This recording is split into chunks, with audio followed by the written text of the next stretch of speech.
নতুন প্রজন্মের কাছে আমার আহ্বান থাকবে যে আপনারা যে পরিবর্তন ঘটাতে সাহায্য করেছেন, যেটা ঘটিয়েছেন অগ্রণী ভূমিকা নিয়ে, সেটাকে সুসংগত করার জন্য ইতিবাচক চিন্তা করতে হবে, ইতিবাচকভাবে এগিয়ে যেতে হবে। আমাদের যেটা প্রয়োজন সেটা হচ্ছে মুক্ত চিন্তা করা। প্রত্যেকটি মানুষ, প্রত্যেকটি দল, প্রত্যেকটি যেন তার মতামত প্রকাশ করতে পারে, জনগণ সেই মতামতকে পরীক্ষা নিরীক্ষা করতে পারে এবং তার মধ্য থেকে তার যেটা প্রয়োজন সেটা সে গ্রহণ করতে পারে। একটা কথা বলা হয়ে থাকে, গণতন্ত্রের একটা প্রধান কথা, যে আমি তোমার সঙ্গে একমত হতে নাও পারি, কিন্তু তোমার মত প্রকাশে যে স্বাধীনতা, সেই স্বাধীনতাকে আমি আমার বুকে রক্ত দিয়ে হলেও আমি সেটাকে রক্ষা করব। ওটাই হচ্ছে মূল গণতন্ত্র।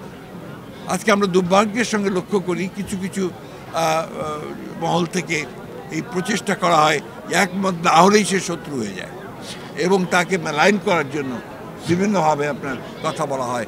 বিশেষ করে সোশ্যাল মিডিয়াতে একটা ভয়ঙ্কর রকমের একটা প্রবণতা দেখা যায় যে মত প্রকাশের স্বাধীনতাকে আক্রমণ করা হয়।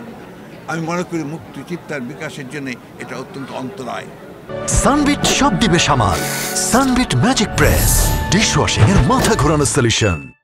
এই জায়গাগুলো আমাদের অত্যন্ত সচেতনভাবে লক্ষ্য করা উচিত। বিশেষ করে নতুন প্রজন্মের কাছে আমার আহ্বান থাকবে যে আপনারা যে পরিবর্তন ঘটাতে সাহায্য করেছেন, যেটা ঘটিয়েছেন অগ্রণী ভূমিকা নিয়ে, সেটাকে সুসংগত করার জন্য ইতিবাচক চিন্তা করতে হবে, ইতিবাচকভাবে এগিয়ে যেতে হবে, নেগেটিভ চিন্তা থেকে বিরত থেকে এবং গঠনমূলক পথে এগিয়ে যেতে হবে। এবং সত্যিকার অর্থেই গণতন্ত্রের মূল বিষয়টাই হচ্ছে পরমত সহিষ্ণুতা, সেই জায়গাতেই আমাদের থাকতে হবে। এবং আমি মনে করি যে শহীদ প্রেসিডেন্ট জিয়াউর রহমান এটা সূচনা করেছিলেন। সংস্কার তো তিনি শুরু করেছিলেন।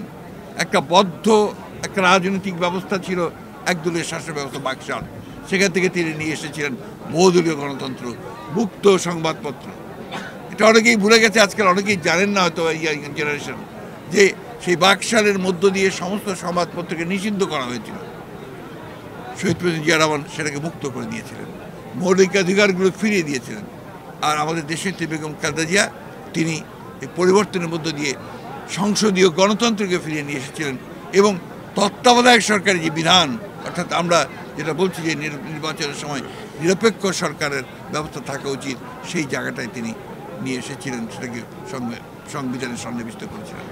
আজকে আবার সেই প্রশ্ন এসেছে এবং আজকে সবাই প্রায় একমত হচ্ছে যে বাংলাদেশে যে রাজনৈতিক সংস্কৃতি, সেই সংস্কৃতির প্রেক্ষিতে আমাদের এমন একটা ব্যবস্থা থাকা উচিত যাতে করে ওই নির্বাচনকালীন সময়ে আপনার একটা নিরপেক্ষ সরকার থাকে।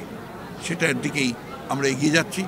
আমরা বিশ্বাস করি যে আগামী ডিসেম্বরের মধ্যেই বাংলাদেশে একটা সকলের কাছে গ্রহণযোগ্য এবং নিরপেক্ষ একটি নির্বাচন অনুষ্ঠিত হবে।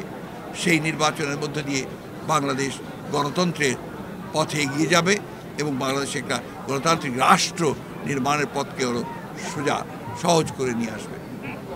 আসুন আজকে এই বইগুলো আর মোড়ক উন্মোচনের মধ্য দিয়ে এবং আমাদের সেই নেতা যিনি আমাদেরকে গণতন্ত্রে ফিরে আসার সুযোগ করে দিয়েছিলেন, নেত্রী যিনি গণতন্ত্রকে সুসংগত করেছিলেন এবং যিনি এখনও অসুস্থ অবস্থায় দীর্ঘ 6 বছর কারাগার বন্দি অবস্থায় থাকার পরে এখনও কিন্তু সেই বাংলাদেশের গণতন্ত্রের উত্তরণের পথকেই তিনি সবসময় দেখতে চাইছেন।